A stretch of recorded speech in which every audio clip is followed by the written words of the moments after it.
Hi everybody, I wanted to share 6 tips for handling the holidays if you find them a bit of a struggle. So if you're, at the moment here in Britain, it's we've got the Easter holidays, so the kids are off for 2 weeks. Obviously everyone has different holidays at different times, but I just it just made me think about holidays and how we can struggle with them for different reasons.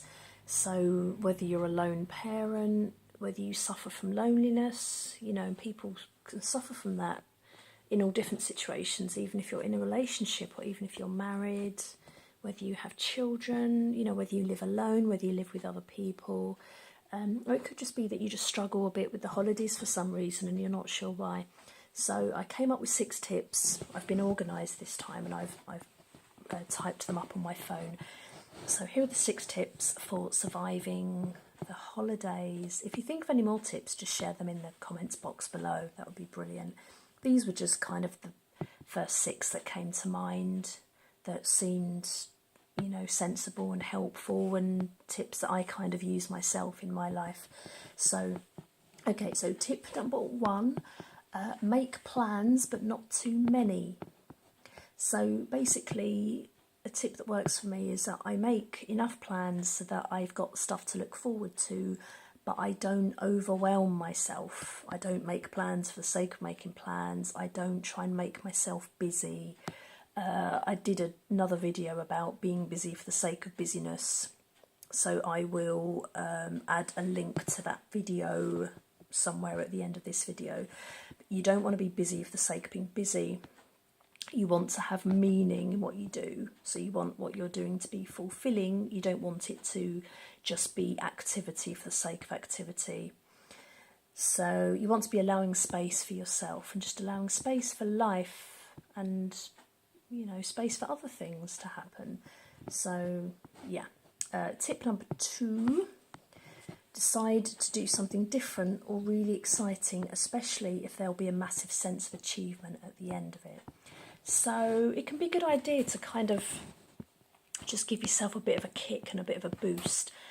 I've always found that just having something that you're looking forward to that's really different to what you would normally do kind of freshens up the whole week. If you've got a week off or 2 weeks off, if you've just got something that really stands out as different, it just lifts the whole week, So, decide to do something different. It doesn't have to be a big thing. It doesn't even have to be a thing that costs money. It can be going for a walk in the woods, going somewhere different. If the weather's nice, planning a picnic, having a play date with your friends and their kids, and rather than taking your kids to, if you always take your kids to a soft play centre, take them somewhere different. If you don't really go swimming, take them swimming, have a Google, look at what's going on locally, look at somewhere you can go that you've not been before. Because I tell you what, when you do something different, it just gives you such a massive boost. That saying, a change is as good as a rest, it really, really is true. I'm always amazed that, if I'm feeling a bit, not feeling fantastic, or feeling a bit overwhelmed or a bit stressed or just feeling a bit kind of, when life sort of beats you down a bit.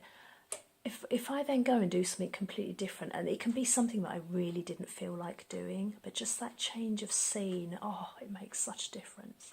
Like going out and seeing a band, I'll go out and see a band with a friend. I went out and saw a band recently.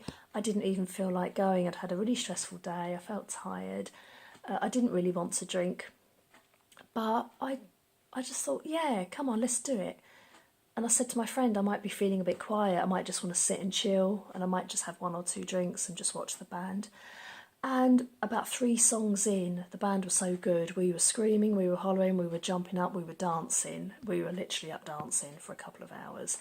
And I think I only had 3 alcoholic drinks over the space of 3 hours. Had the best night ever. And I said to my friend, I was so glad I came out. I said, thanks so much for dragging me out, because if I hadn't have gone out, I might not have had a fantastic time. And it really, really gave me a boost. It felt really good. The change of scene, It was a venue, it was a really good band. We got to support a local band, and it just, it felt really amazing. So plan something different. Okay, tip number 3, set up support networks. Okay, so just basically have support for yourself. If you're a mum and you're struggling and you're lonely, see if you can find some other local mums. There's a channel on YouTube who I'm subscribed to called Channel Mums, and they're the British version. I think there's might be an American channel as well. But basically, it's all about support for mums. There are mums on there who have their video logs on there. Mums talk about loneliness. Did you know that 9 out of 10 mums at any one point will suffer loneliness? And I would imagine that a huge portion of them suffer loneliness quite a lot of the time. So if we all just reached out, I always make a point when I go out, whether I've got my child with me or not, I always make a point to smile at people and be friendly and pass the time of day, and especially if I see mums with kids, I see somebody at the park, I'll always kind of smile and, sort of maybe chat to the kid and just start a conversation, and it just really gives you a boost, and it gives the other person a boost, that everybody likes a bit of attention, everyone likes to be acknowledged, and if you go out and somebody starts chatting to you, and it just gives you that little boost. So set up support networks for yourself, especially if you know that you've got a holiday coming up. Reach out to your friends, your family, see if you can make some local friends. Reach out on Facebook. There'll be loads and loads of groups on Facebook, local support groups for mums. Just reach out, and you've got to participate in your own rescue. People aren't necessarily going to come to you. A lot of people are shy, and a lot of people are also lonely and they're scared to reach out. So, we've all got to try. We've all got to meet somebody halfway. Tip number 4, have time just for you, whether it's, it's going to be different for everyone. So time for you could be a lie-in, it could be a hot bath, a hot chocolate, it could be a trip to a coffee shop with your favourite magazine, it could be a walk somewhere, a bit of quiet time somewhere, it could be time by yourself, you could be incredibly sociable and maybe having time with your friends and going out and having like some girly fun, having a cocktail is really special, fun time for you. So think about what things really refresh you and give you a boost to make you feel good, and plan some of that time for yourself. It could be your favourite film, it could be your favourite CD, it could be washing up with your favourite music playing and you're just having a bit of a dance and and there's nobody around to watch and you're just dancing around and like you're getting your groove on and all this. Whatever makes you feel good, plan a bit of that time. Tip number 5, get out regularly. So what I mean by that is get outside, get in the fresh air. Even if the weather's not great, wrap up warm and just have a walk. Today I've not been feeling very well, so I've been at home. I was at home all day and I had a bath and I potted about, and then I had an engineer coming to sort out my internet and my phone, and I really wasn't feeling well, so I was starting to get a sore throat and headache, so I didn't go to my exercise class, but I knew that just having a brisk walk up to the shop, and the shop is 5 minutes up the road, I needed milk, so I thought, okay, I'll wrap up. I don't feel like it, but I know that it'll just give me a bit of a boost just having that 10-minute walk. So just going up to the shop and getting milk, and coming back again, I felt it kind of woke me up a bit and gave me a bit of a boost, even though I didn't really feel like going. So you just want to get out. Okay, even if it is that 10-minute walk, you want to get out and about. For several reasons. It gives you exercise, it boosts your endorphins, it gets your happy hormones going. It gives you fresh air, it gives you some vitamin D if the sun's out, which is rare in this country, but a bit of vitamin D, it's the mood hormone, the happiness hormone, the sunshine hormone. It also gives you a change of scene and a sense of achievement, and I think all these things together make going out a really important thing. It's like a free, amazing boost that you can give yourself, and it gives you several different benefits. So it also, if you suffer from any kind of anxiety or social phobia, getting out even for 10 minutes is, you know, it can feel like a massive achievement, which of course you should celebrate and acknowledge that. You know, you can say to yourself, I was feeling anxious, but I got out anyway, and I got up to the shop and I got the groceries, and I'm really proud of myself. And you give yourself a pat on the back. So, you know, it's a really good reason another good reason to get out and about. And of course, if you have children, you know, it's perfect. You can pop to the park. You know, children always love going out. My daughter always wants to go to the park, even when it's freezing. And I always feel better for it.